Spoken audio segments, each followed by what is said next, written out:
మిత్రులారా, ఈనాడు మీ అభిమాన నాయకురాలు మా ఇంటి ఆడపడుచు ధనసరి అనసూయ సీతక్క గారి నేతృత్వంలో ములుగు జిల్లా ఏర్పాటు ప్రక్రియనే కాదు, ఆ జిల్లా కలెక్టరేట్ కార్యాలయ ప్రారంభోత్సవ కార్యక్రమానికి నాతో పాటు ముఖ్య అతిథులుగా జిల్లా ఇన్ఛార్జ్ మంత్రివర్యులు పొంగులేటి శ్రీనివాసరెడ్డి గారిని, శాసనమండలి సభ్యులు, పిసిసి అధ్యక్షులు మిత్రులు మహేష్ కుమార్ గౌడ్ గారిని, మరో సహచర మంత్రివర్గ సభ్యులు అడ్లూరి లక్ష్మణ్ గారిని, స్థానిక పార్లమెంట్ సభ్యులు బలరాం నాయక్ గారిని, శాసనసభ విప్ డాక్టర్ రామచందర్ నాయక్ గారిని, మందుల సామెల్ గారిని, రాజ్యసభ సభ్యులు సోదరులు వేం నరేందర్ రెడ్డి గారిని, ఇతర ముఖ్యమైన నాయకులను, జిల్లా కలెక్టరు, అదేవిధంగా వారి సిబ్బంది, జిల్లా ఎస్పీ గారు, వారి పోలీసు సిబ్బందితో పాటు ప్రాణ సమానులైన ములుగు జిల్లా మా సోదరులందరూ ఇక్కడికి వేలాదిగా తరలి వచ్చి ఈరోజు ఈ కార్యక్రమంలో పాల్గొన్నందుకు మీ అందరికీ మనస్ఫూర్తిగా ధన్యవాదాలు, కృతజ్ఞతలు తెలియజేస్తున్న మిత్రులారా, ఆనాడు పిసిసి అధ్యక్షుడిగా పాదయాత్ర మొదలు పెట్టాలి, ప్రజల సమస్యలు తెలుసుకోవాలి, సమస్యల్లో ఉన్న ప్రజలకు ఒక భరోసా విశ్వాసాన్ని కల్పించాలి, ఇందిరమ్మ రాజ్యం వస్తుంది, దళితులు గిరిజనులు ఆదివాసీలకు మేలు జరుగుతుంది అని పాదయాత్ర మొదలు పెట్టాలని ఆనాడు పార్టీ నిర్ణయించింది. వివిధ ప్రాంతాల ప్రతిపాదనలు వచ్చినాయి. తూర్పున ఆదిలాబాదు భద్రాచలం కానీ, లేకపోతే నా సొంత జిల్లా అలంపూర్ అచ్చంపేట కానీ వివిధ ప్రాంతాల నుంచి పాదయాత్ర మొదలు పెట్టాలని ఎంతోమంది అభిమానంతో సూచన చేసినా మేమందరం నిర్ణయించుకొని వేం నరేందర్ రెడ్డి గారు ఇతర నాయకులు అందరం కూర్చొని సమాలోచన చేసి మన ఇంటి ఆడపడుచైన సీతక్క ములుగు సమ్మక్క సారలమ్మ ఆశీర్వాదం తీసుకొని ఈ ప్రాంతం నుంచి పాదయాత్ర మొదలు పెడితే ఇక మనకు తిరుగు ఉండదు, తప్పకుండా పేదల రాజ్యం వస్తుందని ఆనాడు పెద్దలు సూచించడంతో ఈ జిల్లా ఈ ప్రాంతంలోనే పోరాటానికి పౌరుషానికి మారు పేరైన సమ్మక్క సారలమ్మను దర్శించుకొని అక్కడి నుంచే మొట్టమొదటి అడుగు పాదయాత్రని ఇక్కడి నుంచే మొదలు పెట్టడం జరిగింది. ఇక అక్కడి నుంచి వెనుదిరిగి చూడలేదు. రాష్ట్రం నలుమూలలా ప్రజల దగ్గరికి వెళ్ళినాం, ప్రతి గూడానికి ప్రతి గుండెకు చేరినాం, ప్రతి తలుపు తట్టినాం, ప్రతి పేదవాడిని కలిసినాం, వాళ్ళ సమస్యలు తెలుసుకున్నాం, వాళ్ళ సమస్యలకు పరిష్కారం ఇస్తామనే ఒక భరోసాను కల్పించినాం. ఆ భరోసాతో ఈనాడు తెలంగాణ రాష్ట్రంలో 4 కోట్ల మంది ప్రజలు ఆశీర్వదించి ప్రజాపాలన ఇందిరమ్మ పరిపాలనను ఈనాడు తెలంగాణ రాష్ట్రంలో ఏర్పాటు చేయడం జరిగింది. ఈ సందర్భంగా ఒక అంశాన్ని మీకు గుర్తు చేయదలుచుకున్నా. ఆనాడు సమ్మక్క సారలమ్మ మీ సమస్యల మీద కొట్లాడినరు. ఈ దండకారణ్యం ఈ అడవి ప్రాంతంలో అన్నలు మీ సమస్యల మీద కొట్లాడినరు. ఈనాడు మా అక్క మీకు నాయకురాలై మీ సమస్యల్ని పరిష్కరించే నాయకురాలుగా సీతక్క ఈరోజు ఆ అడవుల్లో నుంచే వచ్చి ఈరోజు రాష్ట్ర ప్రభుత్వంలో మంత్రిగా బాధ్యతలు చేపట్టి ఒకటొకటిగా మీ సమస్యల్ని పరిష్కరించుకుంటూ ముందుకు పోతున్నది.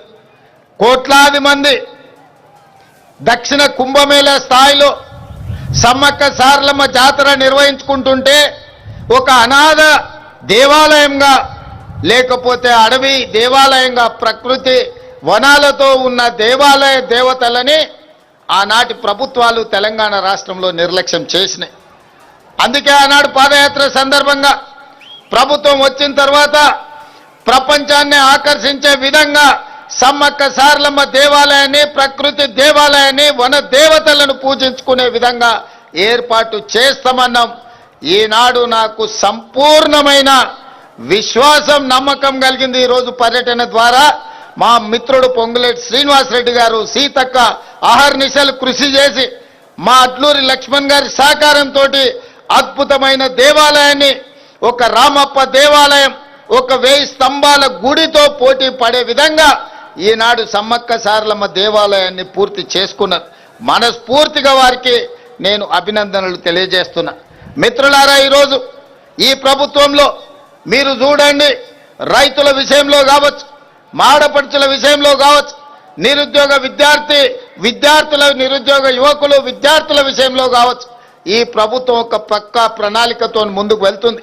ఈ ప్రాంతాలను అభివృద్ధి చేయాలని మీకు నీళ్లు గోదావరి పక్కన పోతున్నా ములుగు ప్రాంతానికి నీళ్లు లేవంటే సాగునీటి ప్రాజెక్టులో నిధులు ఇవ్వడమే కాకుండా కేవలం జీవోలలో కలెక్టరేట్ ప్రకటించి కార్యాలయాన్ని నిర్మించకపోతే ఈనాడు ఒక అద్భుతమైన కార్యాలయాన్ని ఇక్కడ నిర్మించుకున్నాం.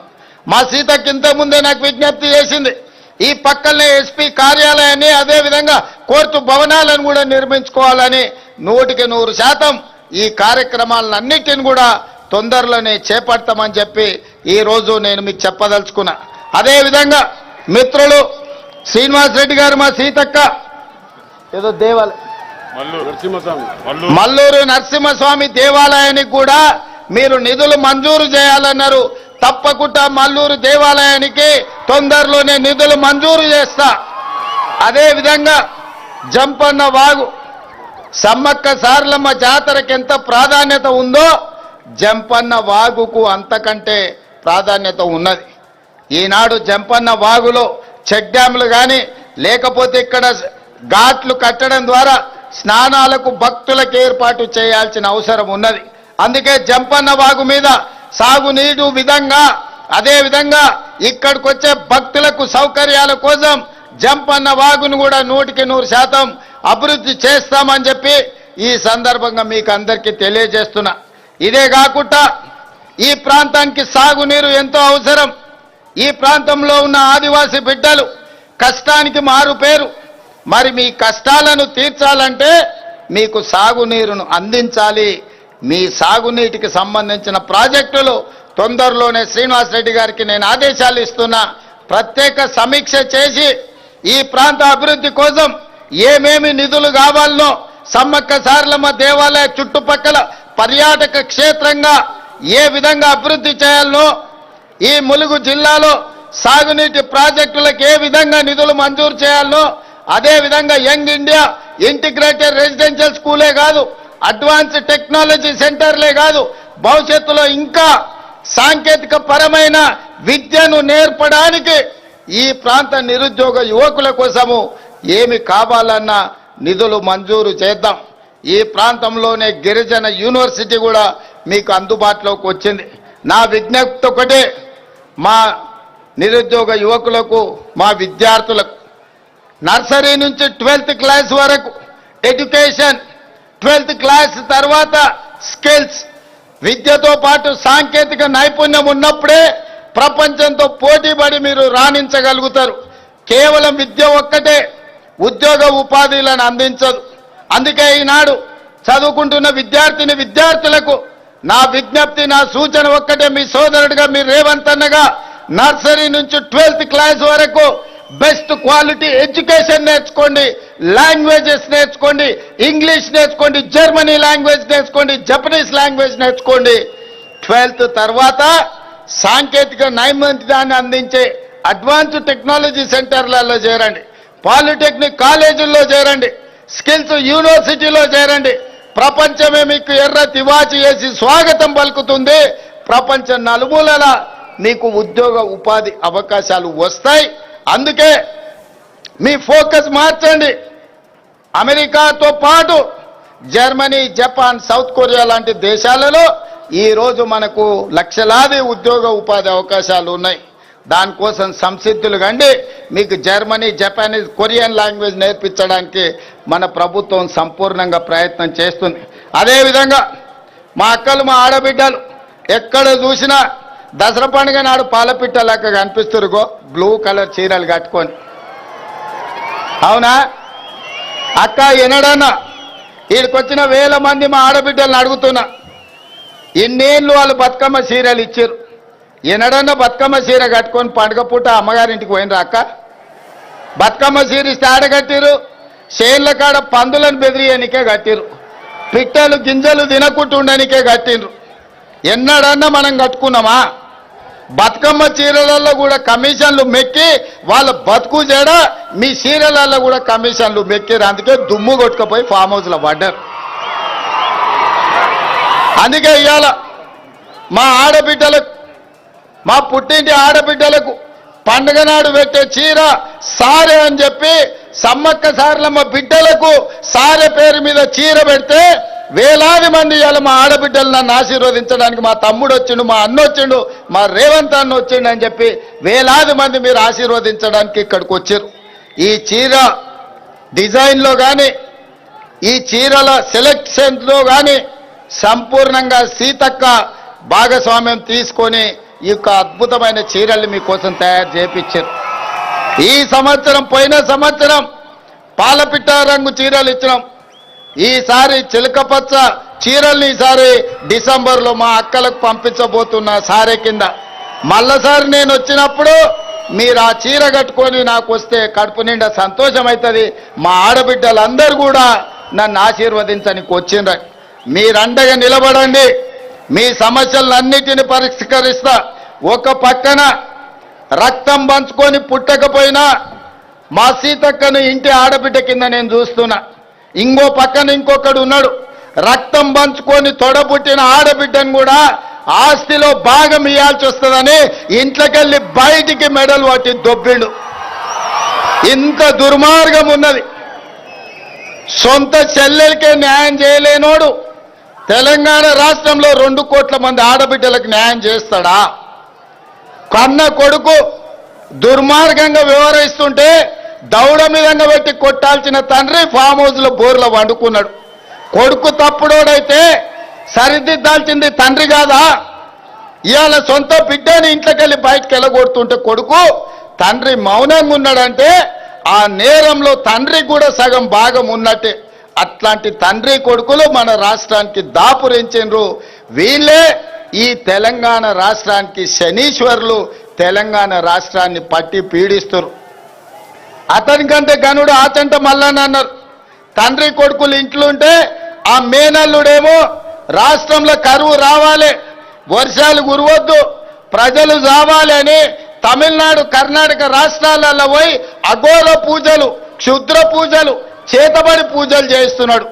ఇట్లాంటోడు ఎవడన్నా ఉంటాడా? అధికారం పోతే ప్రజల సాగు కోరుకుంటాడా ఎవడన్నా? ఇంత సన్నాసులు ఈరోజు రాష్ట్రంలో ప్రతిపక్షంలో ఉన్నారు.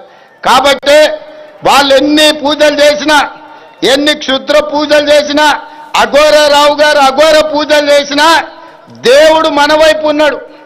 ఎందుకంటే మన ప్రయత్నానికి దైవ సంకల్పం కూడా తోడైంది. కాబట్టి ఎలినినో సందర్భంలో కూడా ఎల్లంపల్లి ప్రాజెక్టు నిండింది. ఇవాళ ఈ ప్రాంత వానలు పడ్డే హెలికాప్టర్లు వస్తుంటే సీనన్నని అడిగిన, మొత్తం ఎక్కడ చూసినా పొలాలలో, చెరువులలో నీళ్లు కనిపించినాయి. నాకు సంతోషమైంది, దేవుడు మన వైపు ఉన్నాడని. ఇవాళ దేవుడు కూడా మన దిక్కే ఉన్నారు. మీరందరూ కూడా సోదరులు, మా సోదరిమణులు నాతోనే ఉన్నారు.